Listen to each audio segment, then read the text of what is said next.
지난 7월 3일 정부가 국내 제조업 경쟁력을 높이기 위해 또 한 번 승부수를 띄웠다.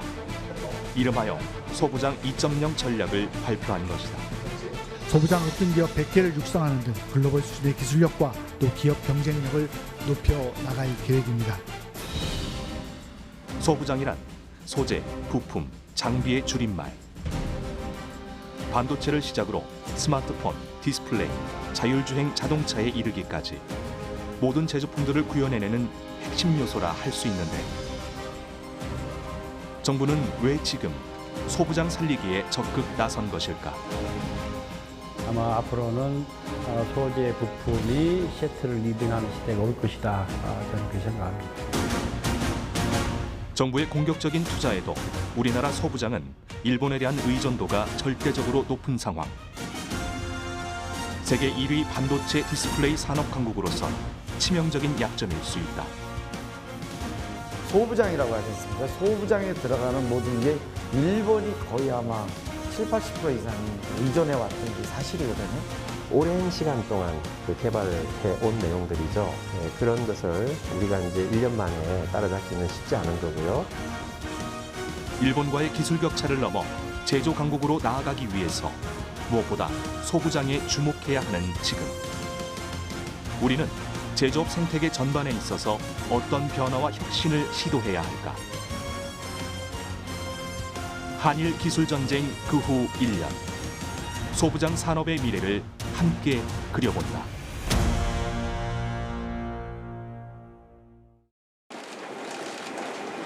지난 7월 9일, 문재인 대통령의 발걸음은 경기도 이천으로 향했다. 소재, 부품, 장비의 산업 현장을 직접 방문해 기술 개발의 성과를 확인하기 위해서였다. K방역이 세계의 표준이 된 것처럼 소부장 산업에서도 세계를 선도할 수 있다는 자신감을 내비친 문재인 대통령. 우리는 일본과 다른 길을 걸을 것입니다. 대한민국은 위기를 오히려 기회로 삼아 글로벌 첨단 소재, 부품, 장비 강국으로 도약해 갈 것입니다. 이처럼 우리는 정부 차원의 대대적인 투자에 힘입어 글로벌 소부장 강국으로서 다시 한번 도약을 앞두고 있다. 하지만 불과 1년 전만 해도 소부장 업계의 상황은 지금과 전혀 달랐다.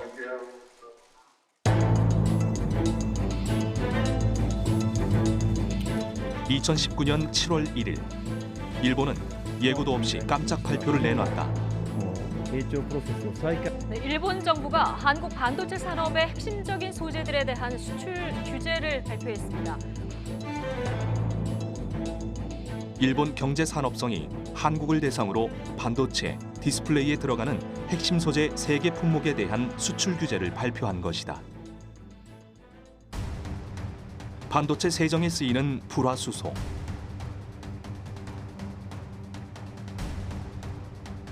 반도체 원판 위에 회로를 인쇄할 때 쓰이는 포토레지스트, 스마트폰이나 TV 액정 화면에 쓰이는 폴리미드까지.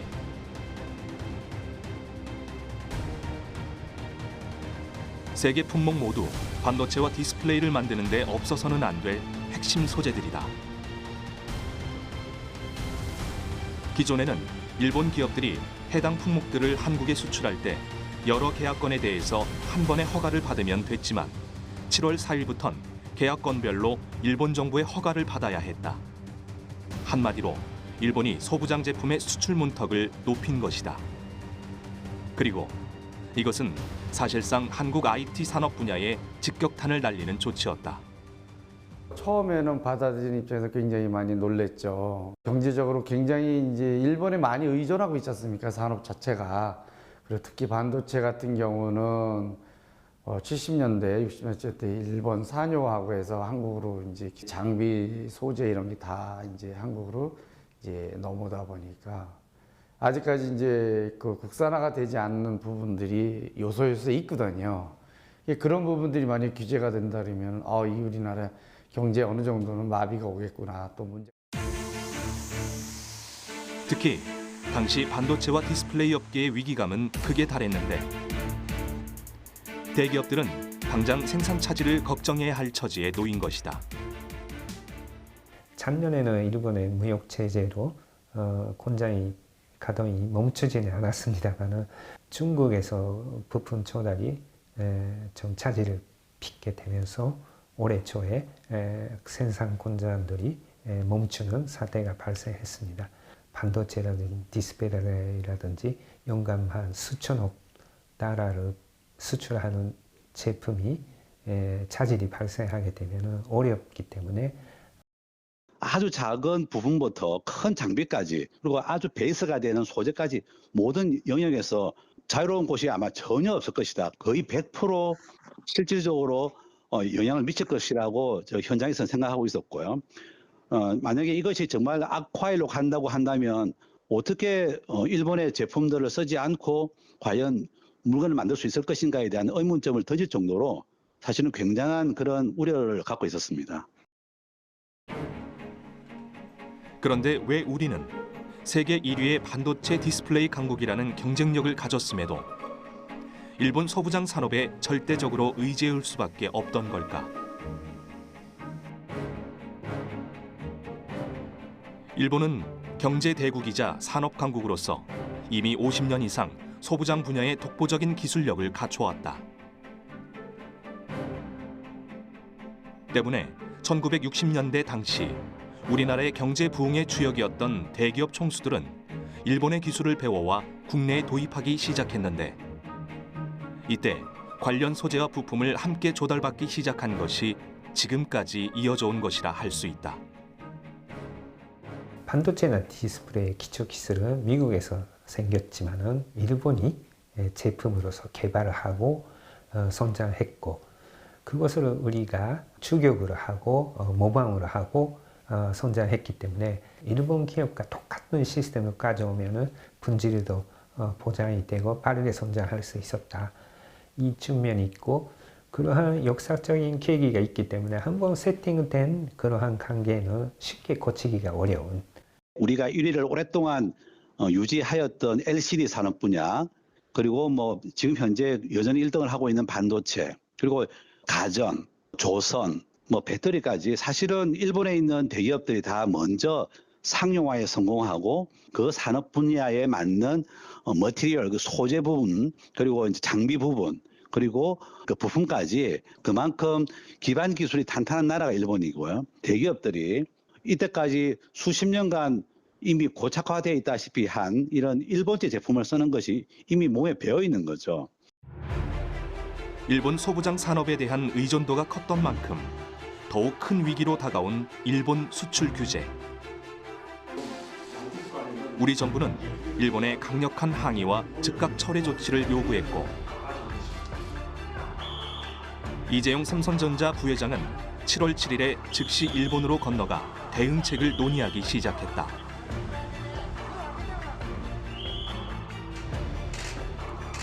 (7월 12일엔) 양국 실무진이 수출 규제에 대해 논의하기 위한 회의를 열었다. 하지만 양국의 입장차만 다시 한번 확인하는 자리가 됐을 뿐이다. 우리는 일본의 갑작스러운 수출 규제 조치를 납득할 수 없다는 입장이었고 일본은 우리나라가 재래식 무기에 대한 캐치홀 규제가 미흡해 수출 규제에 나설 수밖에 없었다는 입장만 반복했다.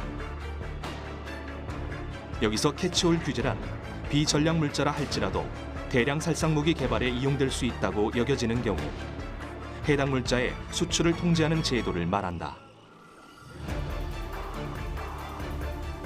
한마디로 우리나라 때문에 전략 물자가 북한 등 위험 국가에 들어가지 못하도록 수출 규제에 나섰다는 것이다. 우리 쪽에선 그에 대한 명확한 근거를 제시하라 했지만 일본은 이에 별다른 답을 내놓지 않았다. 북한해로의 불화수소는 일본 정부도 공식적으로 그것을 공식 입장이라고 제기한 바도 없고요. 마치 한국에 대한 조치가 일본 국민에게 필요한 조치인 것처럼 어떤 허구적으로 만들어가는 것이지 그것이 실체적인 이른바 북한해로의 불화수소와 같은 그런 어떤 실체적인 안보적 근거가 있는 것은 전혀 아닙니다. 그거는 일본 스스로도 WTO 이사회에서 자신들이 왜 이런 안보라는 틀을 가지고 조치를 취하면서도 그것이 필요한 안보적 사유를 WTO 이사회에서도 전혀 제시하지 못했죠. 그런데 문제는 더 심각해졌다. 일본이 첫 번째 수출 규제 발표 이후 한 달 만에 다시 더 강력한 제재를 하겠다고 나선 것이다. 한국을 화이트리스트, 즉 안전보장 우호국에서 제외하겠다는 방침을 밝힌 후 20일 만에 이를 전격 시행했다. 일본 아베 내각이 오늘 대한민국을 백색 국가 명단에서 제외하는 조치를 강행했다. 이로써 우리나라는 앞서 규제당한 3개를 비롯한 반도체 디스플레이 품목 외에 비전략 물자들에 대한 수출 규제까지 받게 된 것이다. 한국에 대해서 화이트리스트의 그 리스트에서 제거한다라고 하면 이제 일본이 그 전략 물자나 또는 그 군수 물자나 아니면은 무기 개발에 사용될 수 있는 제품이라고 할 수 있는 모든 것들을 한국에 수출할 때는 일일이 다 이거를 수출 승인을 받아야 됩니다. 그러니까 이 업계 입장에서는 보면 굉장히 행정적으로 처리 비용이 많이 드는 것이죠. 당시 일본이 이렇게까지 강력한 조치를 취한 이유는 무엇일까?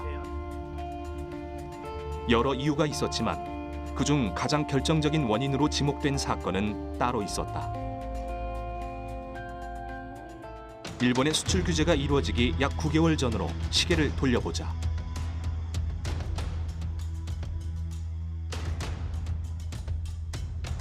우리나라 대법원은 일제 강제징용 피해자들이 전범 기업을 상대로 낸 손해배상 청구에서 원고 승소 판결을 확정했다.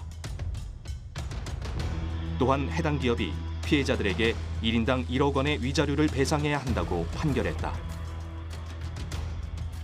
이에 일본 정부는 즉각 반발하고 나섰는데 1965년 한일 청구권 협정으로 해결된 문제를 대법원이 다시 문제화했다는 것이다. 결국 이 사건에 불만을 품은 일본이 한국에 보복성 규제를 한 것으로 해석됐다. 더불어 일본이 우리나라 반도체, 디스플레이 기술에 대해 조금씩 견제하기 시작한 것이라는 분석도 조심스럽게 나오고 있다. 반도체와 디스플레이라는 한국의 중요한 산업으로 택했다라는 부분, 그것은 한국 경제나 산업으로 견제하는 의도도 없지 않아 있었지 않나. 일본 기업이나 정부 입장에서는 한계식이 남은 반도체 디스플레이 산업을 살리고 승동을 두려고 하는 측면도 있었지 않냐. 일본이 왜 수많은 소부장 제품들 중 포토레지스트와 폴리미드와 같은 품목부터 규제를 시작한 것인지에 대한 궁금증도 남아있는데 이 부분에 대한 힌트를 한 권의 책에서 찾을 수 있었다.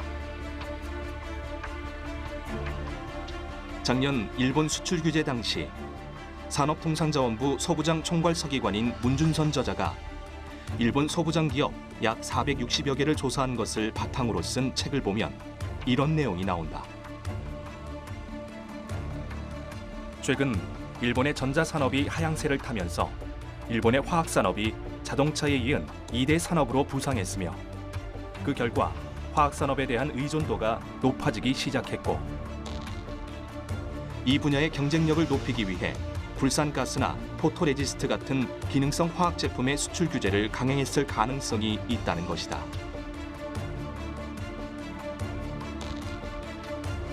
소부장 강국으로 나아가기 위해선 우리도 화학산업을 키워야 하는 상황. 앞으로 양국 간 경쟁은 더욱 치열해질 수밖에 없을 것으로 예상되는 이유다.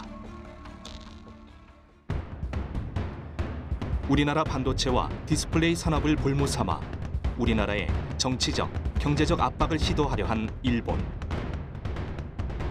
다소 불리한 상황에서도 일본에 굴하지 않고 기술 독립을 추진한 한국. 1년여가 지난 지금 양국은 각각 어떤 영향을 받고 있을까?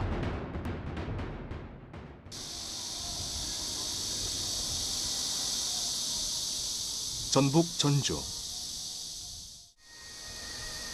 이곳은 1999년에 설립된 에너지 분야를 대표하는 소부장 기업. 에너지 저장 장치와 수소 연료 전지의 핵심 소재, 부품인 지지체와 촉매 등을 생산하고 있는데 이곳 역시 지난해 있었던 일본 수출 규제로 인해 적지 않은 혼란을 겪어야 했다. 제품에 들어가는 핵심 소재 중 2가지를 일본에서 전적으로 수입해왔기 때문이다. 일본 쪽에 제 제품을 생산하는데 일본 쪽에 전적으로 의존했던 소재가 2개 있었어요. 2종류. 6개월 동안 재고 6개월 쌓아놓고 만약에 한국 쪽으로 오는 걸 막으면은 해외 쪽 다른 데 경유해서 올 수 있도록 또 그 루트도 만들고 2호나 3호나 내재화를 해야 된다 해서 일본의 수출 규제 발표 후 발빠르게 재고를 확보하는 등 대응에 나섰지만 경제적 타격을 피할 수는 없었다는데 미리 구해둔 재고를 보관하는 데 들어간 비용만 약 40억 원. 제품에 들어가는 작은 소재 하나만 구할 수 없어도 큰 타격을 입을 수 있다는 사실을 절실히 깨달은 계기가 된 것이다. 이번에 느꼈잖아요. 소재의 한두 품목, 부품의 한두 품목이 없으면 산업 생태계가 완전히 무너질 수도 있다. 실제로 제조업에 있어서 소재 부품 장비의 중요성은 100번 강조해도 모자라지 않는다. 일반적으로 스마트폰에 필요한 부품 수는 약 700에서 1000개. 자동차의 경우 3만 개, 대형 항공기의 경우는 무려 400만 개의 부품이 들어간다. 이 중 하나의 소재나 부품만 조달되지 않아도 제품 생산에 차질을 빚을 수밖에 없다. 특히 반도체의 경우는 웨이퍼와 산화, 포토, 식감, 방막, 금속 배선, 검사, 패키징 등 8개의 공정은 물론 500개 이상의 세부 공정을 통해 생산되는데 여기엔 수백 개의 소재와 공정 장비가 필요하다. 일본이 수출을 규제한 고순도 불화수소와 포토레지스트 역시 산화와 포토 공정에 들어가는 핵심 재료. 이 2가지만 제대로 공급이 안 돼도 반도체 생산에 차질이 생길 뿐 아니라 품질 역시 크게 떨어질 수밖에 없다. 반도체 공정은 공정 스텝이 굉장히 많습니다. 예를 들면 500 스텝 이상 그런 그 집적 공정, 공정 하나하나가 모여서 전체 그 제품을 만드는데 만약에 그 과정에서 A라는 소재와 B라는 소재가 있었는데 원래 하나만 문제가 됐다 그러면은 수율의 어떤 감소가 예를 들어서 1%였다면은 이 규제하는 품목이 많아져서 우리가 양질의 소재를 쓰지 못함으로 해서 이렇게 그 수율이 떨어지는 문제는 단순히 2배가 아니라 3배, 4배로 이렇게 증가할 수 있는 그런 문제가 있습니다. 결국 일본 수출 규제에 제대로 대응하기 위해선 소재와 부품, 장비를 생산하는 기술을 국산화하거나 어느 한 나라에 절대적으로 의존하지 않고 소재 구입처를 다변화하는 노력이 절실하다 할 수 있다.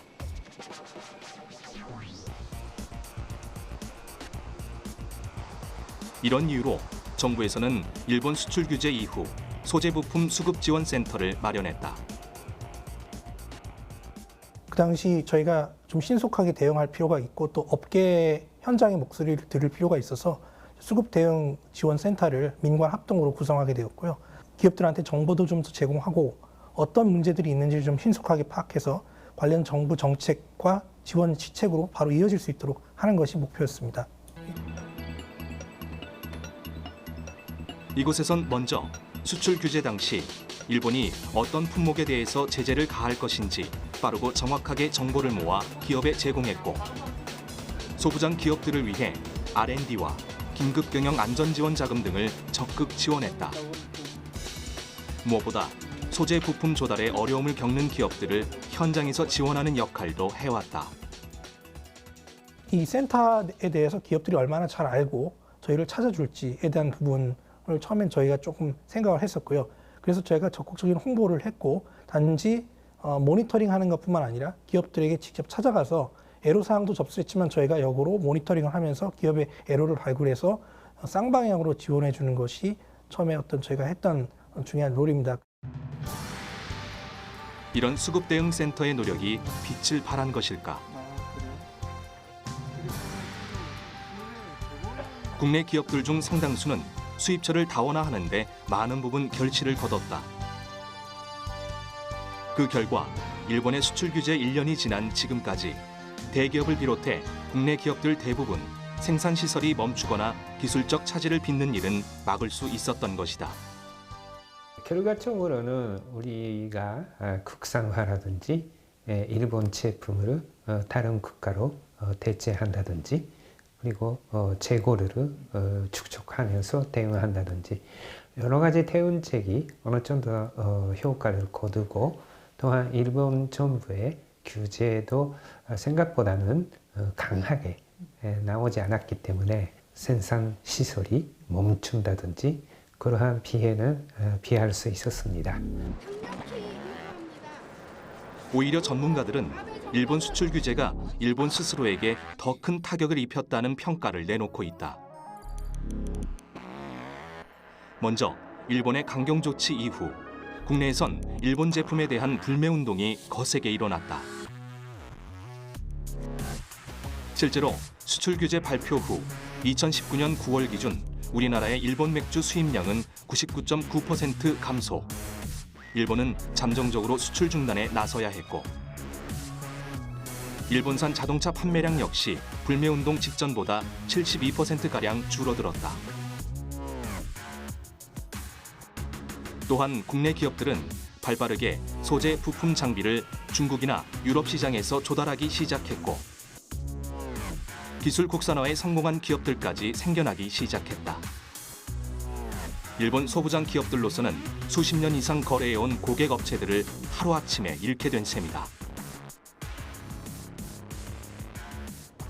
사태가 심각해지자 일본 기업들은 정부의 입장과 상관없이 국내 반도체 디스플레이 대기업과 지속적인 거래를 요청하기도 했다.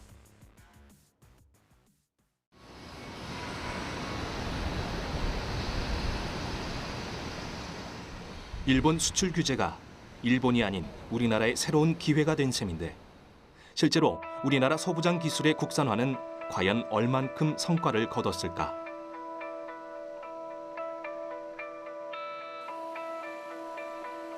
이곳은 반도체 장비에 들어가는 주요 부품 중 휠 제품을 생산하는 기업이다. 반도체의 주요 재료 중 하나인 웨이퍼의 뒷면을 얇고 균일하게 만들기 위해선 무엇보다 장비가 중요한데, 이를 가능하게 하는 것이 그라인딩 가공 장비의 핵심 부품인 휠의 역할이다. 하지만 국내에선 공구업계 분업화가 이루어져 있지 않다 보니 대부분의 휠 공급은 평균 90% 이상 일본 수입에 의존하고 있다. 이러한 환경 속에서 이 부품을 국산화하는 데 성공한 것이다. 반도체의 직접 회로를 만들기 전 기본 틀이 되는 원판, 웨이퍼. 이것은 단결정의 실리콘 기둥을 얇게 절단한 것을 말하는데, 하나의 원판이 얼마나 많은 반도체 칩을 만들 수 있는지에 따라 반도체 경쟁력이 좌우되기 마련. 때문에 웨이퍼를 얇고 넓으면서도 균일하게 생산하는 것이 곧 기술력이다. 전공정이나 후공정에 사용하는 어떤 이제 제품들을 보면 거의 다 일본에서 수입을 하는 품목들입니다. 물론 대기업들이 보면은 리스크의 문제들이 있기 때문에 국산화를 하는 것보다는 현재 수입해 쓰는 게 안정돼 있기 때문에 거기에 이제 치중하는 건 맞습니다. 그러나 장기적으로 봤을 때는 한일 어떤 이제 분쟁이라든가 이런 거 생겼을 때를 대비한다고 보면 저로서는 이걸 국산화가 빨리 완성돼야 된다고 보는 거죠.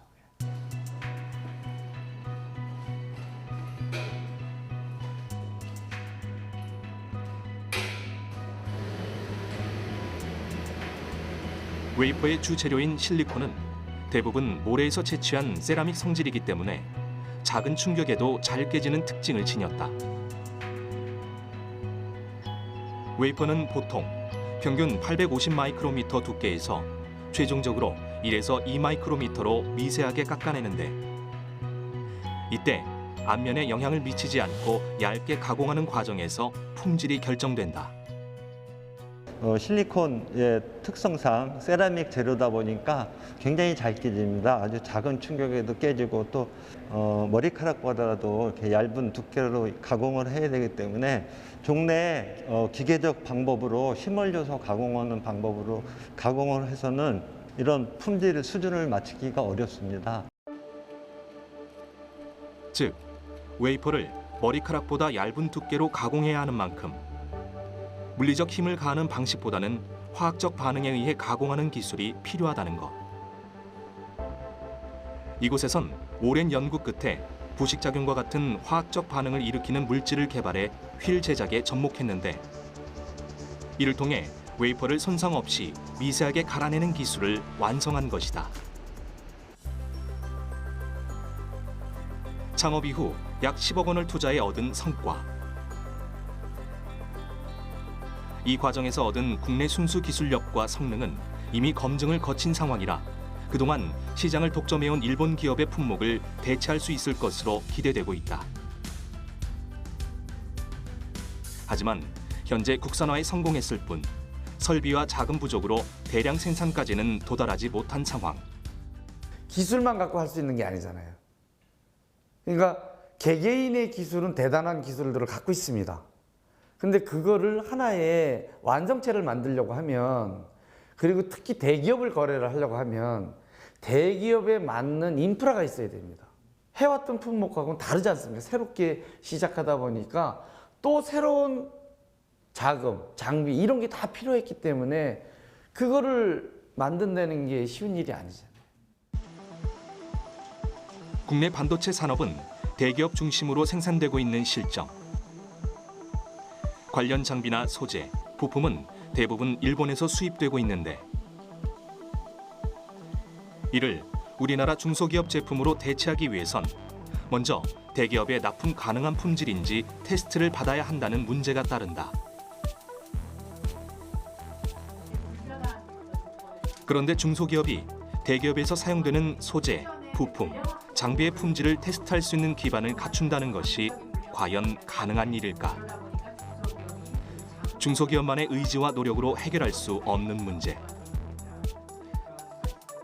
결국 정부의 적극적인 지원은 물론 이미 생산 기반을 갖추고 있는 대기업과의 상생이 필요한 부분이라 할 수 있다. 이것 또한 정부의 지원, 대학의 산학협력회 등 여러 기관의 도움이 있었기에 기술 국산화에 성공할 수 있었다는데 이미 10여 년 전부터 국산화에 전념하여 기술을 연구하던 과정에서 수출 규제가 이루어진 상황.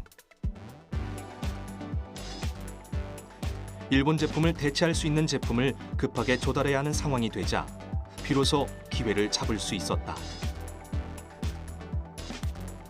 하지만 양산이라는 또 하나의 문턱을 넘기까지 지속적인 경제적 지원과 테스트 시설 기반이 필요한 상황이다.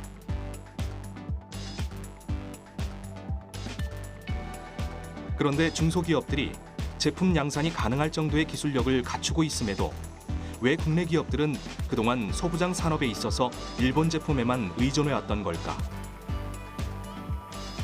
그것은 바로 대기업들이 아직 품질력이 검증되지 않은 국내 기업들의 제품보다 이미 오랜 시간 사용해온 일본 제품을 더 선호해왔기 때문이다. 국산화에 대한 어떤 확신보다는 불신이 많았기 때문에 예전에 어떤 국산화를 한다고 개발하다가 중단된 업체들이 참 많거든요.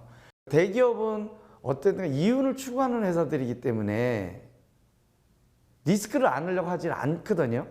그렇지만 정부는 이것이 가능성이 있다 그러면 좀 지원 정책이라든가 이런 걸 좀 같이 협력할 수 있는 어떤 그런 이제 대중소 상생의 어떤 그런 분위기를 좀 정부 차원에서 만들어줬으면 하는 게 사실 저희들 바람이죠.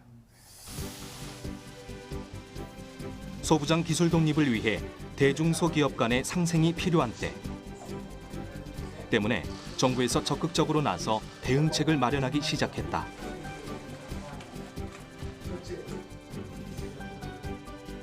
수출 규제 이후 마련한 강화 대책에 이어 공격적인 소부장 2.0 전략으로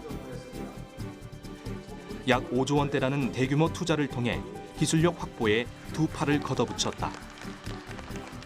글로벌 소부장 강국으로의 도약과 첨단 산업의 세계 공장화를 이루기 위한 공격적 대책.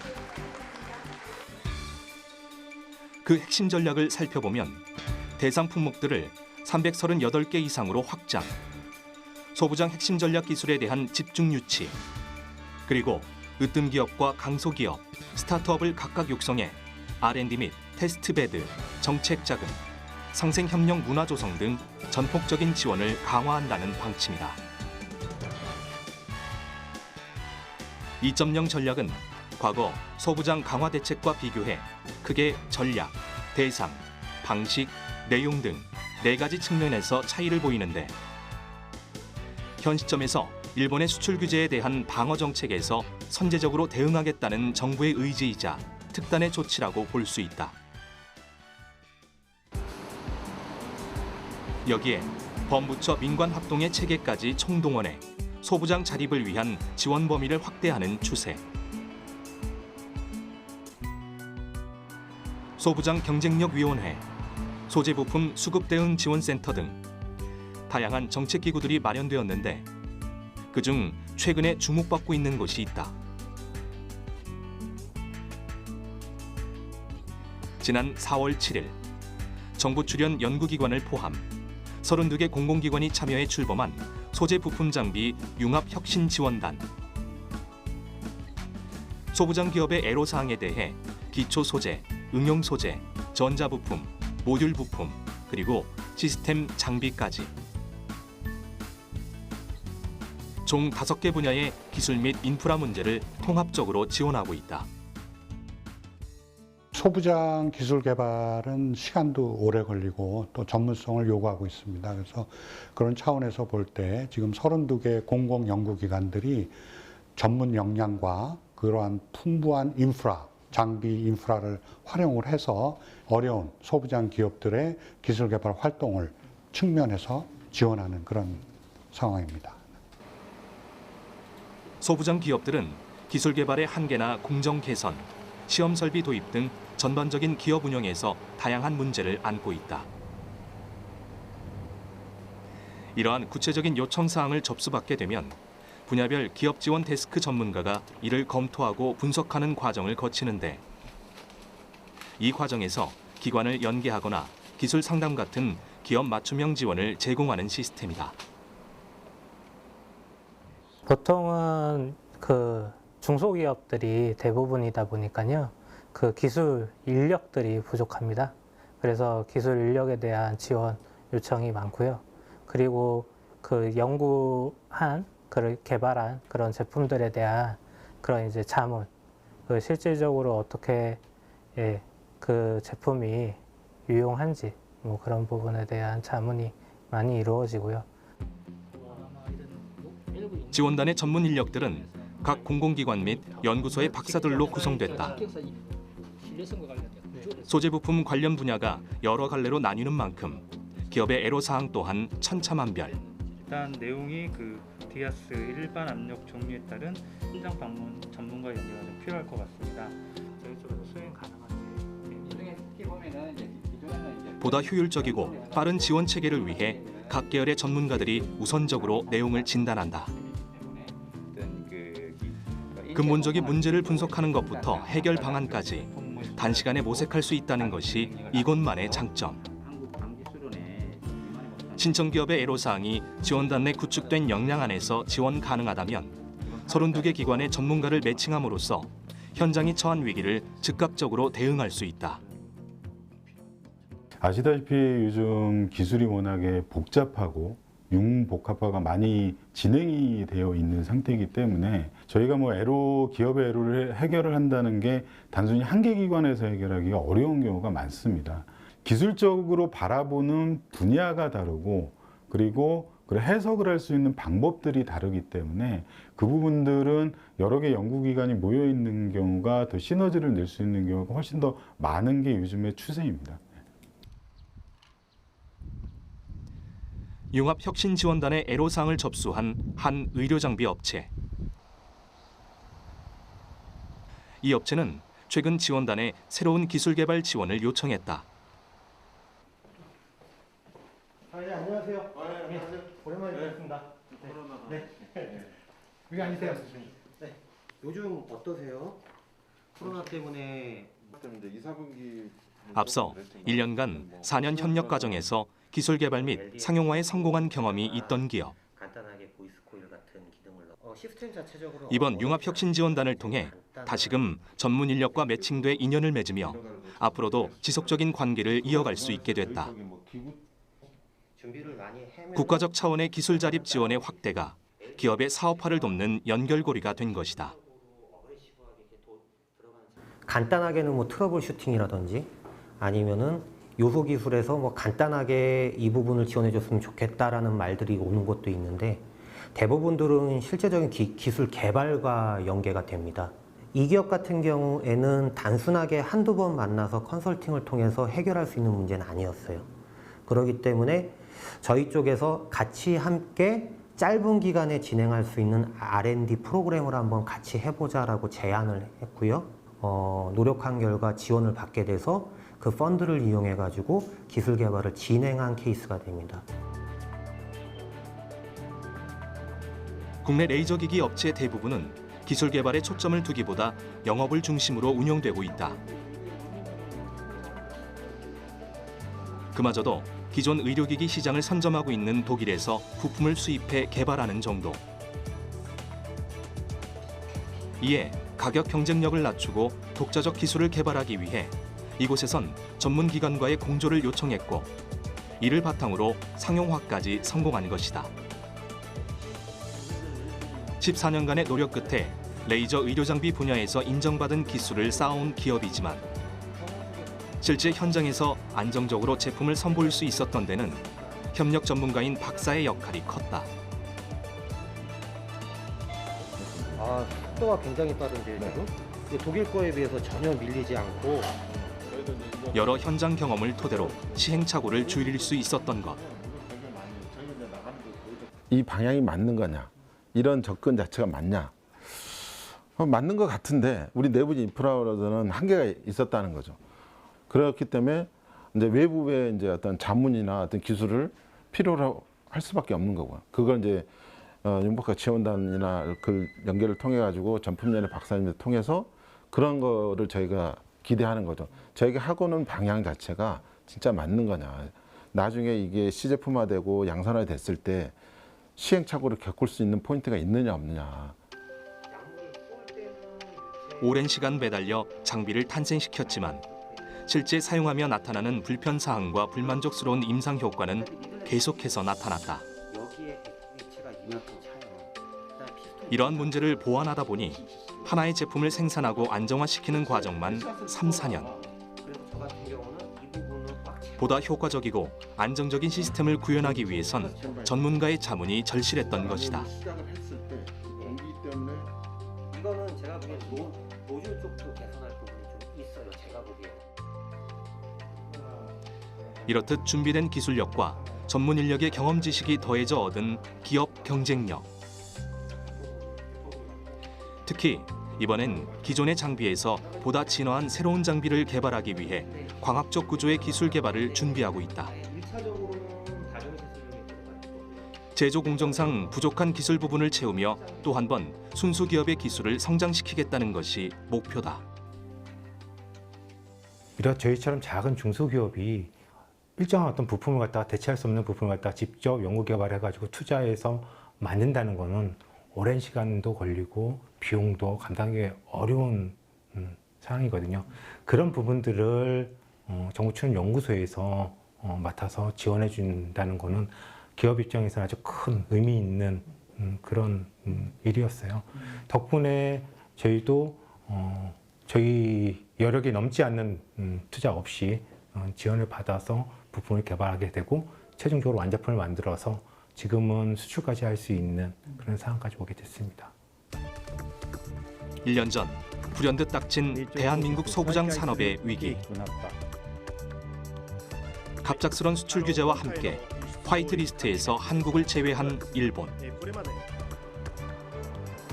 IT 강국으로서 대기업은 물론 중소기업들의 위기감은 크게 치달았다.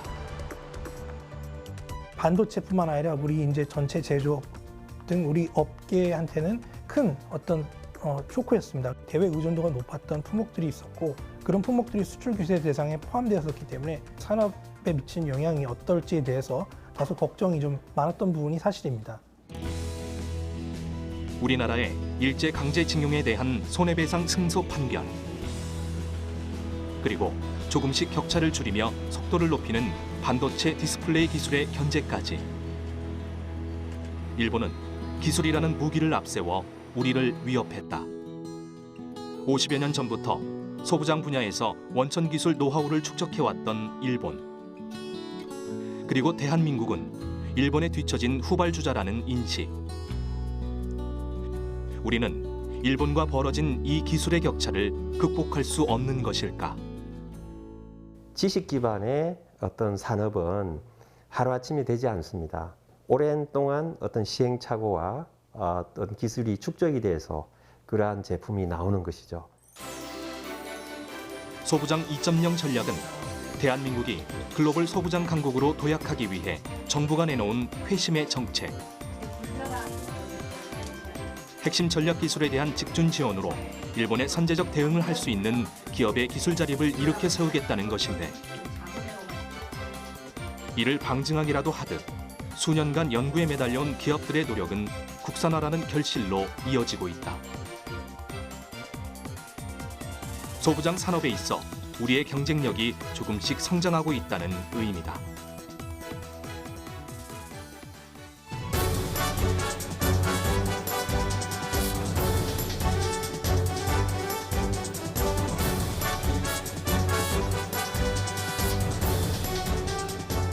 지금의 기술적 한계에 좌절하지 않고 국산화는 물론 다각적인 기술 개발에 도전하며 위기를 기회로 삼는 기업들. 우리에게도 충분히 소부장 분야의 주도권을 줄 수 있는 가능성이 열려 있다. 한일 기술 전쟁 이후 1년이 흐른 지금, 어쩌면 이보다 더 먼 미래에서 지금을 돌이켜본다면 일본 수출 규제가 이루어진 2019년 7월 1일은 한국 소재부품 산업 분야가 한 단계 더 발전하기 위해 구조 개선이 시작된 날로 기억될 수 있을 것이다.